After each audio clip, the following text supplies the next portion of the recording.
Good afternoon and welcome back to another session, episode, the last service of the day. We started earlier on with our preaching service and we had our evangelism encouragement, and now we are having the last service, which is an extended version of the relationship minute. And today we did say we are talking about dating and courtship, something that has been a topical issue mostly for the young people. When we look into the issue of dating, we find that it is something that is recent around the world. It came towards the turn of the last century, and in Africa more recent, probably in the 60, 70 years. That's when we started having the issue of dating in Africa. And it is interesting that marriages had been going on for centuries without the issue of dating. In fact, one article suggests that dating started off, is a word that was coined by one newspaper reporter who had a problem with his girlfriend who seemed to be seeing other men, seemed to be spending time seeing others. And he goes to her and he says, "There seems to be no date for me to see you, since you are busy in all other dates with other men, and there's no date for me." And therefore the request for her to date him, to give him a date for which he can spend time with her. Now, so it is said that's where the idea of dating, the word dating, comes from there. If that is true, we do realize even from that the idea of dating came from an unfortunate set of events.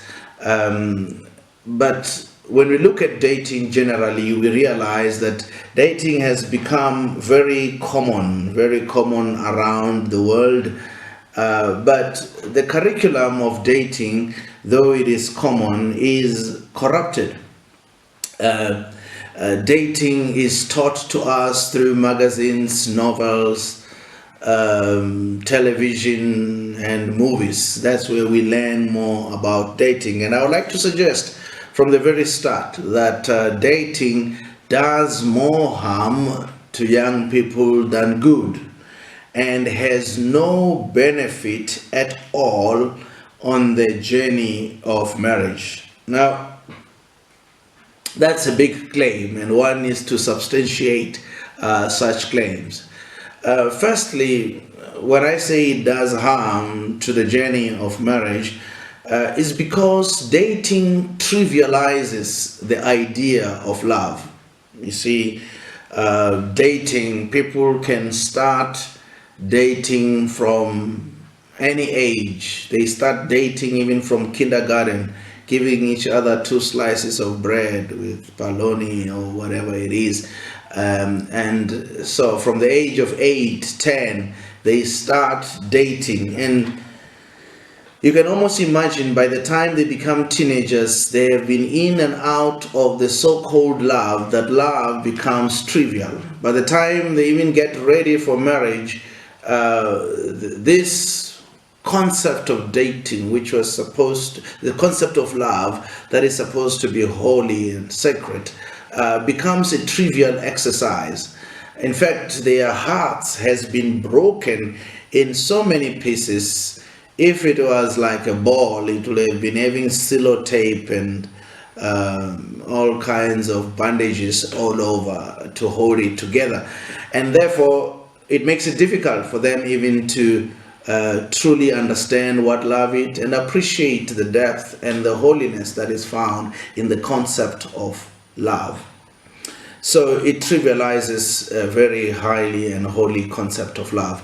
But also, dating promotes premarital sex. Now, you will realize that most of, as we said, the curriculum of dating is taught by movies and television, and what we have seen and what we see often is two people going out for a date, whether it is having a lunch or a dinner or going to the movies, and when they come back, the television shows us them standing outside the door, and then they hug and they kiss and they go inside and end up sleeping together, thereby teaching us that the idea of dating is incomplete until the two people have slept together. That's what the curriculum is teaching us. So it promotes premarital sex, but also because in dating, their view of marriage is not guaranteed. You see, the fact that somebody is dating you does not mean they promise to marry you. Dating has no direct relationship with marriage. That's why in dating, somebody must kneel down with one knee on the ground and propose marriage. Unless somebody proposes marriage, that means the idea of dating comes to an end just as it started, without any expectation. So there are people who have been dated for 10 years, 15 years without marriage in sight. In fact, their time being wasted over that period of time. And I remember one colleague who said to me, I dated this person during my prime years, from the age of 25 until 34, and the person kept on without promising the idea of getting married. He wasted my time and the opportunities that I could have had for marriage. Dating also denies youth the opportunities to build healthy relationships with one another. When we grow up on the concept and an understanding of something called a circle of friends. This is where young people go out together, young people spend time together, and so by so doing, they get to know each other better, they get to bond with each other, and that way they can get to know a person better, even for the choice of getting married. But dating categorizes and groups young people into groups of two. So what were you saying to my girlfriend? What were you saying to my boyfriend? Because instead of us being a circle of friends as young people, one belongs to another. And I must say to young people that the best time to know a person is before you say I love you to him or to her, before you enter the business of love. Because as soon as you enter the territory of a love relationship or whatever they call dating, the person people who are dating or in a love relationship, they start acting right. They put their best foot forward. They start acting the right way. When you ask the person anything, they respond in a positive sense because they want to be positive so that the relationship can continue. I always give an example that even if the young lady can step onto the young man with a high heel shoe and she says, oh darling, am I causing you pain? But he doesn't even want to admit to that. He'll say, oh no, don't worry about it, it's nothing, it's just, you're just massaging my toes, it's nothing. And when the same time the young man asked the lady, do you like cooking? Yes, I like cooking. Do you like baking? Yes, I love baking. I can bake the whole day. Do you like ironing? Oh yes, that's one of my hobbies. I like ironing. And because they put in the best foot forward, whereas before you say I love you to someone, that's the time you can get to know them better. When they're treating you like everybody else, when there is nothing hidden, when there is nothing for them to act right for, and that's the best time. That's when you can study the person. That's where you can know them for who they are, and then make the best decision then. Because as soon as you say I love you, your knowledge about the person deteriorates drastically. Dating often ends with many hurts, pain, heartbreaks, and scars. Oh, many young people have been hurt with many breakups that they've done in dating. In fact, we know of cases of young people who committed suicide or attempted to do so as a result of dating, as a result of heartbreaks. And if you think about it, the very expectation that a 15-year-old will commit to say I love you for the rest of my life, it's unreasonable, because that 15-year-old doesn't even know himself or know herself, even if it's a 16-year-old. And as they begin to develop, they get to know who themselves are. When they don't know themselves, how can they even know what they desire and what they want and what they want for the rest of their lives? So dating is a setup that will lead to heartbreaks and headaches and all kinds of challenges. And there are many who, when they get to the age of marriage, cannot commit, have got inferiority complex, have got issues of trust issues because of the many heartaches, the many breakups, people who cheated of them, people who did all kinds of them during the period of dating. So it is the dating by itself, it is disastrous for one's future, and particularly the issue of marriage. Dating, it's all about self-gratification. So young people date to satisfy their needs, emotional, physical, and sexual. So since marriage is not guaranteed, young people tend to go all the way because there's no guarantee you're going to be mine tomorrow. And they end up, that's why we say it promotes premarital sex, because who said you're going to be married to me? Who said you're going to be mine? And that's why many end up indulging onto that which they were not supposed to do. So dating is testing and stealing from marriage, stealing from your own self. And also, dating can make you to marry someone by default, someone you never intended to marry. Many of the marriage proposal goes something like, I'm pregnant, or I missed my periods, and so on and so on. So in reality, if you were just dating for the sake of dating, then the person becomes pregnant. Therefore, you become forced to marry this person whom you might not necessarily want to marry, because the business of dating or the business of sex before marriage, it's not the same decision. It doesn't require the same thinking, the same analysis as the person you want to marry. So sometimes because of dating, you end up marrying somebody by default. Now let's go to courtship.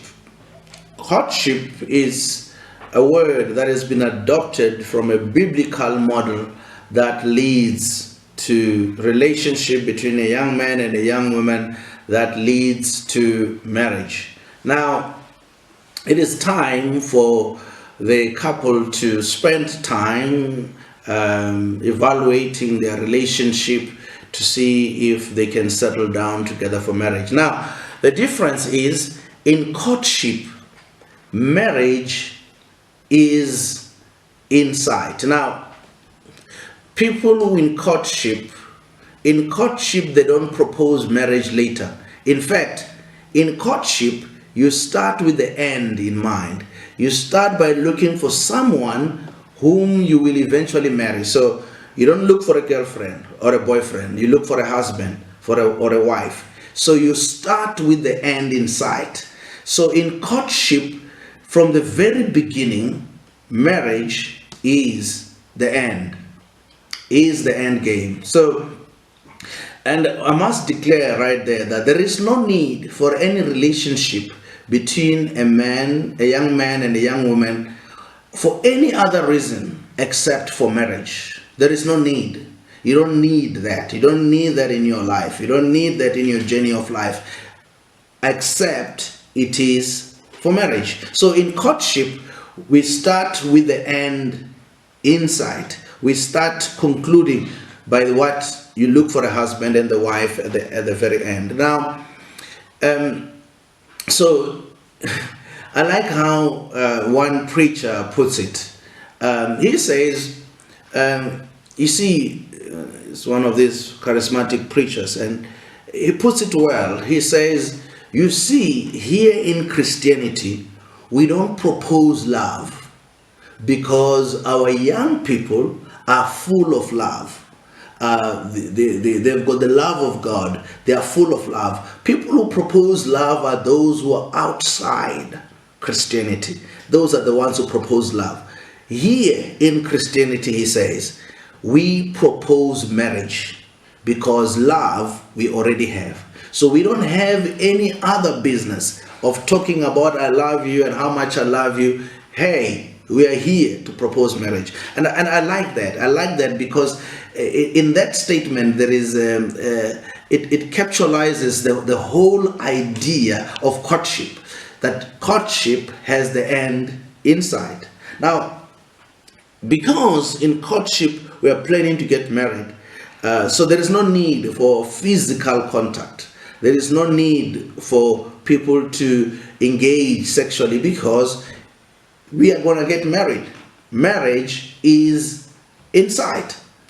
It is like when you are in a taxi going to work with your own lunchbox, your own scarf tin.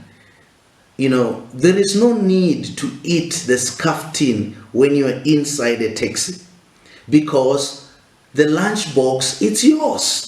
Why steal from yourself? There is not even a need to touch it, your lunchbox, and open it and look what is inside. No, you already know it's yours.